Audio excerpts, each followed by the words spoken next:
Kerry Packer is Australia's most respected exit strategy advisor and CEO of the Exit Strategy Group. Welcome to this week's segment.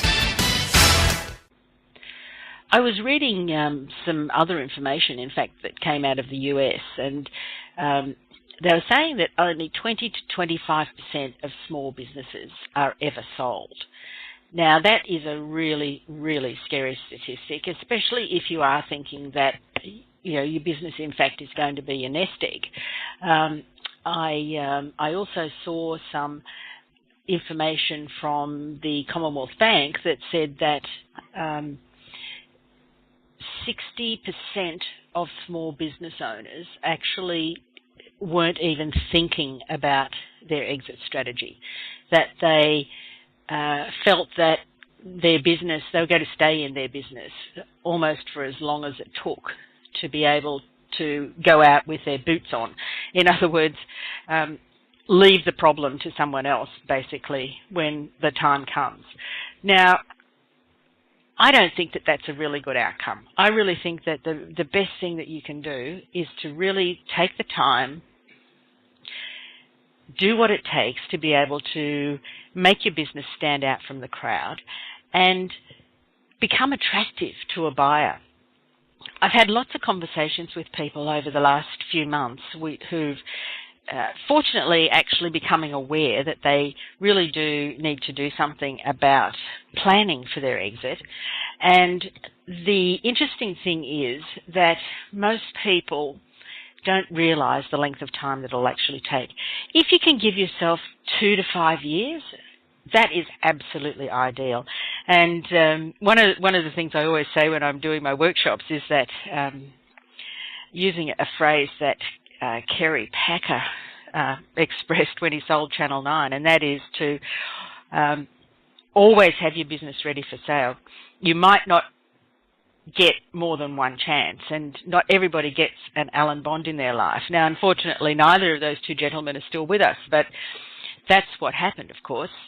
The business, Channel 9, was ready for sale when Alan Bond came along and offered a crazy sum of money. So what I'm really encouraging you to do is to think about your own business and what you can do to be able to improve the business, to be able to make it ready for the next person who comes along, who might be there and be able to offer you an incredible sum of money.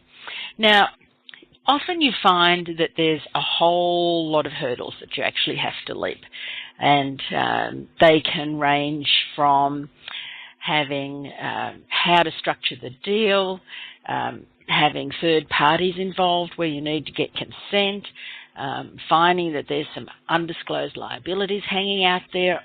Obviously, you've got to have cooperation from your employees, and this is a really delicate issue that you need to consider from time to time.